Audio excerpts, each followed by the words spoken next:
In March of 2025, a dry diplomatic notice was issued. The United States government had officially paused negotiations on the Columbia River Treaty.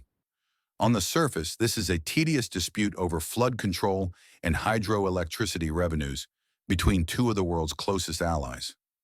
Most analysts filed it under bilateral trade and moved on.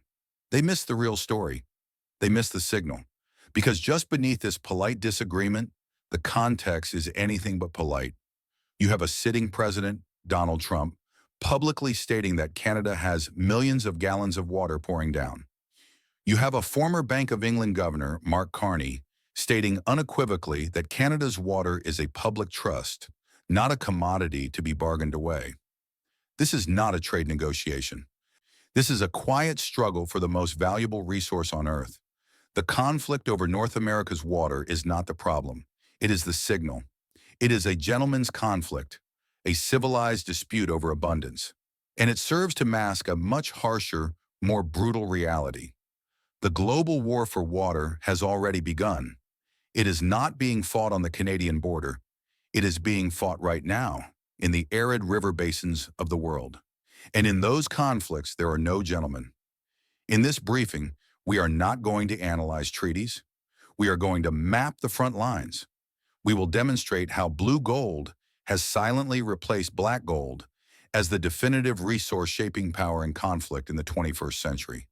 This is the new geopolitics, and the first chapter is being written not in diplomacy, but in desperation. The precedent, need versus sovereignty. Why would a superpower, the wealthiest economy in human history, need to publicly ask its neighbor for water? The answer is desperation. The American West is drying out. This is not a future projection, it is a current reality. The mighty Colorado River, the lifeblood of 40 million Americans, now rarely reaches the sea. Its water is consumed entirely before it can meet the ocean. Lake Mead, the nation's largest reservoir, is a terrifying spectacle. As of August 2025, its water levels are again approaching historic lows, threatening to fall below the record set in 2022. The infamous bathtub ring is not a warning. It is a tombstone for a dying ecosystem. This is the Achilles heel of a superpower. The states of California, Arizona, and Nevada, engines of the American economy and agriculture, are facing a structural water deficit. This is a national security crisis. You cannot power cities or grow food without water. From this perspective, Trump's words are not a diplomatic error. They are an expression of a desperate core strategic need. Now look north. Canada's response is not about economics. It is about sovereignty. Canada holds nearly 1/5 of the planet's fresh water. To Canadian leaders, this water is not an asset to be sold. It is a national identity to be protected. It is a public trust. Prime Minister Carney's position was clear. Selling your water is like selling part of the country's future. This confrontation sets the fundamental precedent for the 21st century. It is the first clear example of one nation's strategic need for survival colliding with another nation's right of sovereignty. In North America, this conflict is managed with press releases and paused negotiations. But what happens when this exact same conflict, need versus sovereignty, erupts in a region without stability? What happens when the resource isn't just scarce, but the foundation of life itself? If the conflict in North America is a 1 out of 10 on the danger scale, the conflict on the Nile is a 10 out of 10. Because in Egypt, this is not a debate about the future. It is a battle for existence. The hotspots, the real water wars. Argument 2, the existential conflict, the Nile River. The Greek historian Herodotus wrote, "Egypt is the gift of the Nile. For 5,000 years, that statement has been the literal truth. But what happens when that gift is controlled by someone else? Welcome to the grand Ethiopian Renaissance Dam. The GERD. This is the heart of the dispute.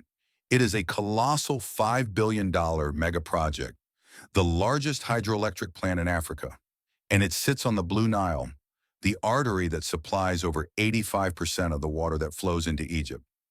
To understand this conflict, you must understand the two perspectives. First, Ethiopia. For Ethiopia, the GERD is a right to develop. It is a national milestone, a declaration of economic independence. This dam is Ethiopia's path to poverty reduction and energy self-sufficiency. It is their natural right to develop their own resources. In September 2025, Ethiopia officially inaugurated the dam, a move celebrated across the country. This dam will provide electricity to over 60 million Ethiopians who currently live without it. It is, in their eyes, the engine of their future. Now look downstream. For Egypt, the Gurdi is a right to exist.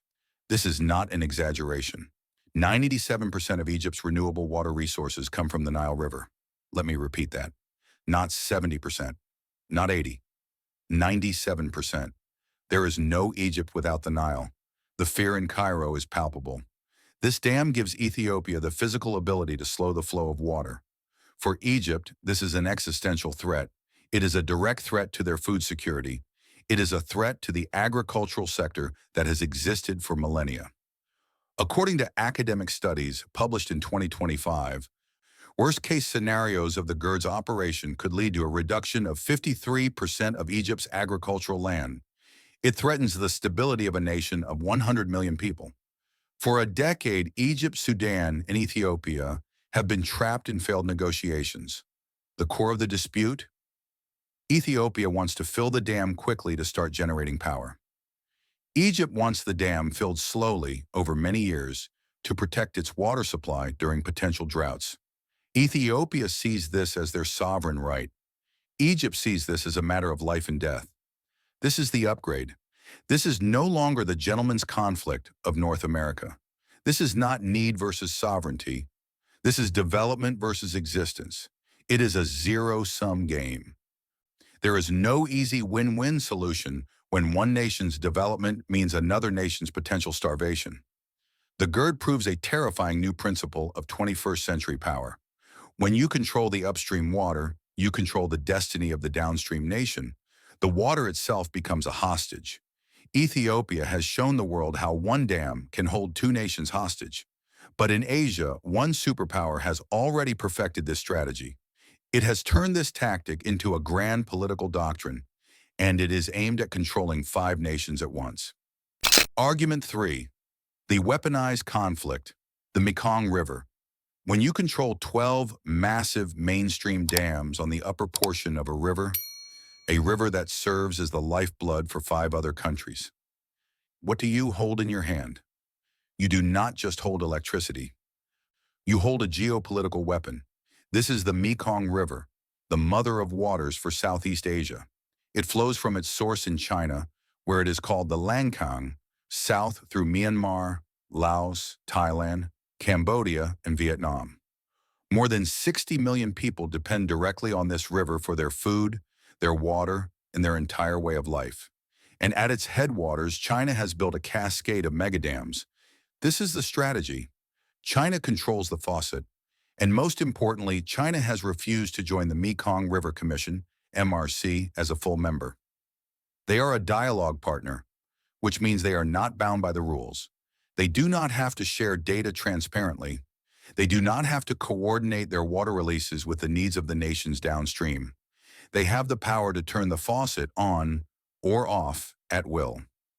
And they have used it. This is not a theory. This is the painful reality for the nations downstream. While China has restricted water flow to fill its own reservoirs, the lower Mekong has suffered crippling droughts. The impacts are devastating. In Vietnam, the rice bowl of Asia, the Mekong Delta is being destroyed. The lack of fresh water flow allows salt water from the ocean to push deep inland, poisoning rice paddies and destroying crops. In Cambodia, the great Tonle Sap Lake, one of the world's most productive inland fisheries, is in crisis. The dams block the natural flood pulse of the river, which signals fish to migrate and spawn. Reports project that Vietnam alone could lose 30% of its fish catch due to upstream dams. Millions of fishermen and farmers are losing their livelihoods. This is the very definition of hydropolitics. It is the political science of water. China is using water as a silent, powerful lever of power. When Vietnam protests China's actions in the South China Sea, When Laos or Cambodia are asked to align with Beijing's foreign policy, the dams are the unspoken threat. China does not need to send an army. It does not need to impose tariffs. It simply has to hold back the water. This is the full weaponization of water. It is quiet, it is deniable, and it is ruthlessly effective. We have now seen the three stages of this new conflict. We have seen the signal, a polite disagreement in North America.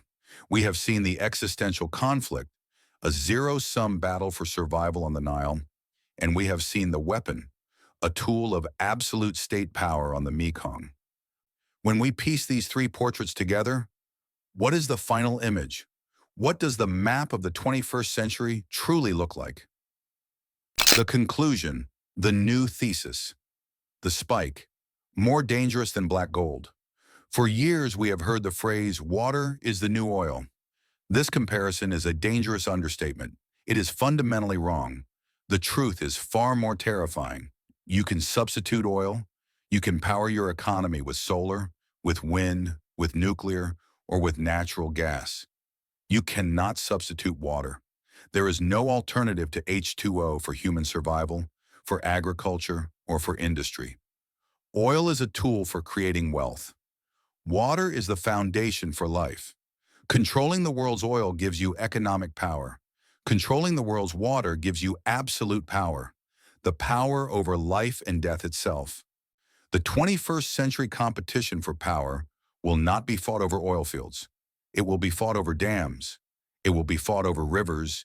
It will be fought over the aquifers deep beneath our feet.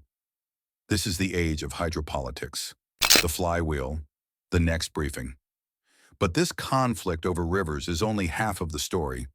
While nations fight over existing streams, the real race, the silent technology race, is focused on creating fresh water from nothing. From massive desalination plants turning oceans into reservoirs, to seeding clouds to create rain.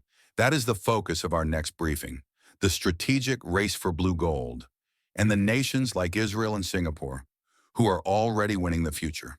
The resonance point, the final question, from the polite diplomacy on the Canadian border to the existential desperation in Egypt and the weaponized control on the Mekong, a silent war for water is redrawing our world. As technology makes oil less critical, nations are realizing that water control is absolute power.